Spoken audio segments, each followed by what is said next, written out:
Hey, what's up, you guys? Your favorite sports chica, Carolina Teague, and we are here with a special interview. I'm just really grateful and blessed that Rick Morones chose League of Our Own podcast to do an interview roundtable with some of the youngest stars in San Antonio. And one of the things that make me happiest the most is that when young talent comes to San Antonio, especially when it comes to boxing, it's like I'm a kid in a candy store because I know one of these people is going to be a world champion. I had asked everybody back there who's going to be a world champion, and all of the young kids said they're going to be world champions. So I'm expecting a 4-for-4 like Wendy's.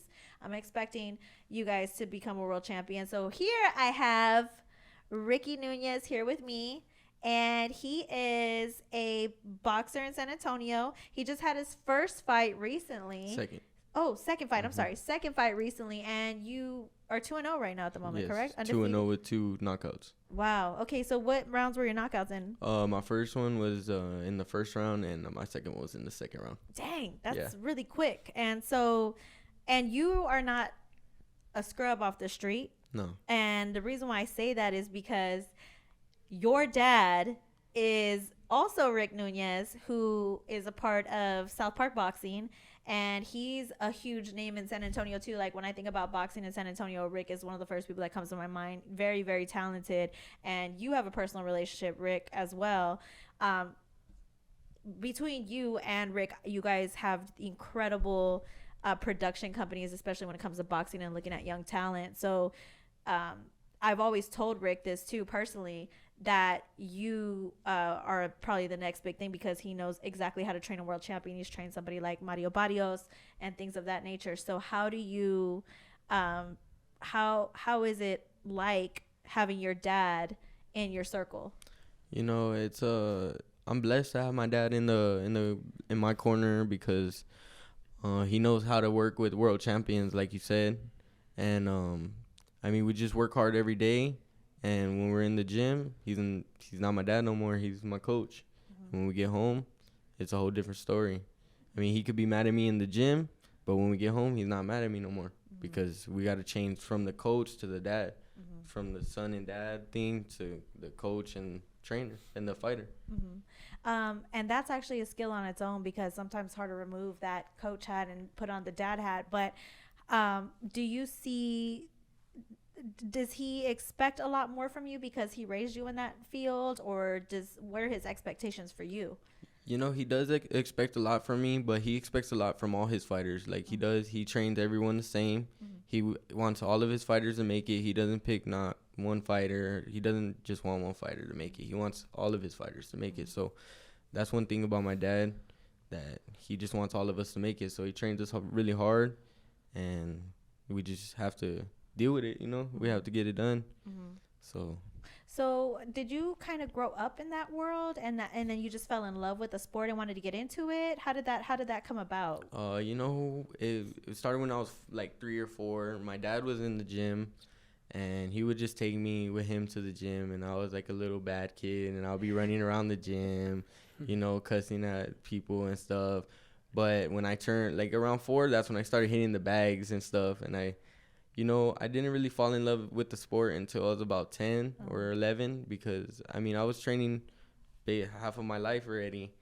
And I know, like, I had got away from the sport a little bit, and then I came back, and I haven't gone away from it since. Yeah. And so that is pretty incredible. So now, like, you're getting now into actually boxing at big promotions like TMB.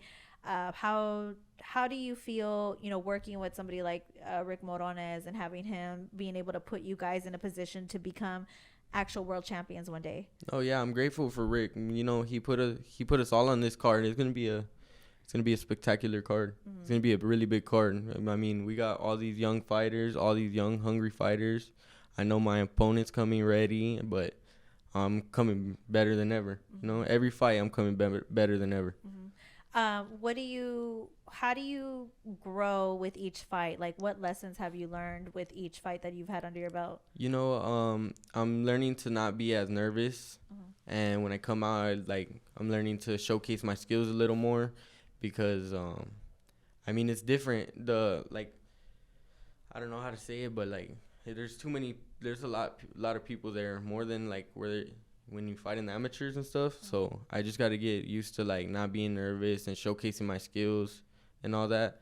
And that's what I'm gonna be working on this upcoming fight. Who would you say is your inspiration? Who you look up to in the boxing world? I mean, I look up to my dad a lot, but as a boxers, I look up to Manny Pacquiao a lot. I like his work ethic, how he fights. I mean, I don't really fight a lot like him, but I like his work ethic. What is the biggest piece of advice? Like, because I watch Michael Jordan a lot with Kobe Bryant. They say things that like resonate with me. What's one of the biggest things about Manny Pacquiao that you resonate with, even though your styles aren't similar? You know, I just like how his work ethic. Like I said, he trains really hard. I mean, even that he doesn't even fight no more. He's still training. He's still in the gym, putting in work. So that's who I look up to a lot. And so you said also you're going to be a world champion one day. Now, why do you believe you're going to be a world champion one day? Because I've been doing this my whole life. I mean, there's no reason that I shouldn't be a world champion. I mean, I've dedicated my life to this, and it's a sacrifice I got to make. So there's no reason I shouldn't be a world champion. When you become a world champion, are you going to forget about the little people like me and Rick?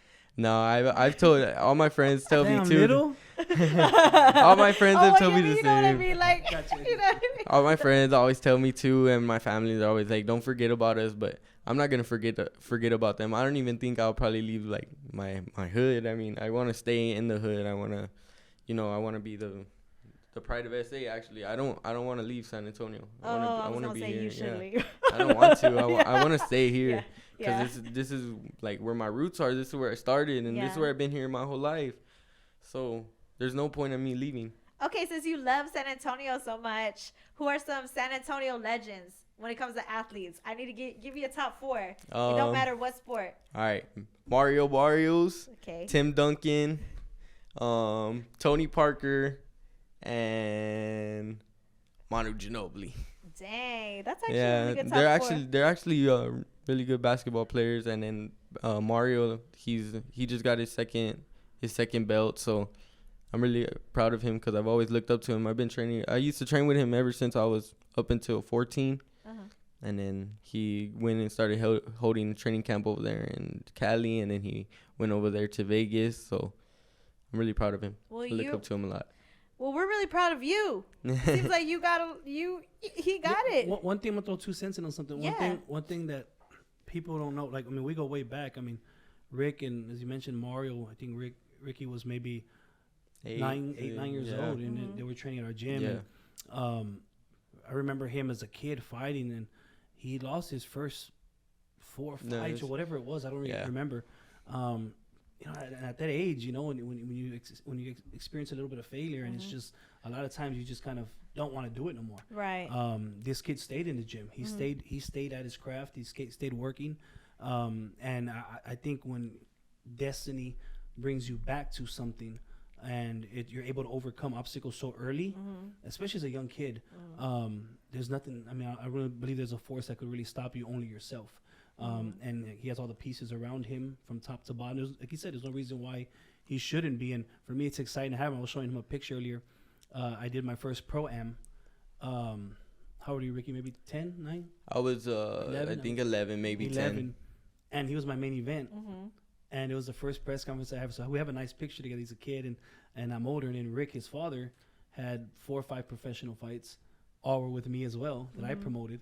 And I'm promoting his son on a fight. So it's you know, it's a lot of history here, and I'm excited to see him in his life do what he does, what he loves to do. I love it. I'm excited too. And you know what? I love that you brought the point up about failure, because even in, you know, in anybody's career, like myself, I know you've experienced this too. Like Michael Jordan always says, I failed over and over again in life. That's why I'm successful, because even though you've had a lot of failures, you never give up. So the fact that you failed so early on, and that's motivated you to become a greater version of yourself, just shows that this is what you really want. This is what you're meant for. So I'm excited to see what comes of it. And I am just so excited for you to be, you know, to see your growth. And what school do you go to? Well, I was going to South San, but I go to a program now for South San. It's called Flex. And I go for about 8 to 10 hours a week. So that's what I got to do, 8 to 10 hours a week. And sometimes I go in the morning, sometimes I go in the afternoon. But it's a lot better for me since I can go and leave whenever I want, so it doesn't get in the way of the gym time. But I'm already gonna finish next week. You got 2 kids that just told you that school is here because boxing's here. That's crazy, I right? know. If Yeah. that don't tell you there's something special here with these kids. Yeah, I know. That's what I'm like, dang. Okay, but you are gonna get a degree though. Yeah, so Okay. I finish next week, and then I'm just gonna wait. I could graduate in December, but I'm gonna wait it out to graduate with my class in May. But Nice. I won't have to attend school no more. Nice. So you not only are you an athlete, but you're also smart too. Yeah, well, Yeah. I really don't like school, but that's why I kind of moved to that school so I could finish already and focus on what I really want to do. Yeah. Yeah. The fact that you already know what you want to do at such a young age is so, like, it's just like it blows my mind. Yeah. Like, because not everybody knows what they want to do. So I'm looking forward to seeing your fight this Saturday. It's gonna be at Randy's Ballroom. Doors open at 6 a.m. At 7:40 p.m. is the first bell. What do you expect out of Rick for this fight? I mean, I expect a spectacular showing. You know, Ricky always comes to fight. Again, he's been like that since he was a kid. You know, he's a kid that's going to give it his 100%. And that's really what I expect. I expect him to put on a great show, a great performance, and move on for the next one. Rick Nunez at the Interview Boot Camp here at League of Our Own Studios. Thanks so much for coming in.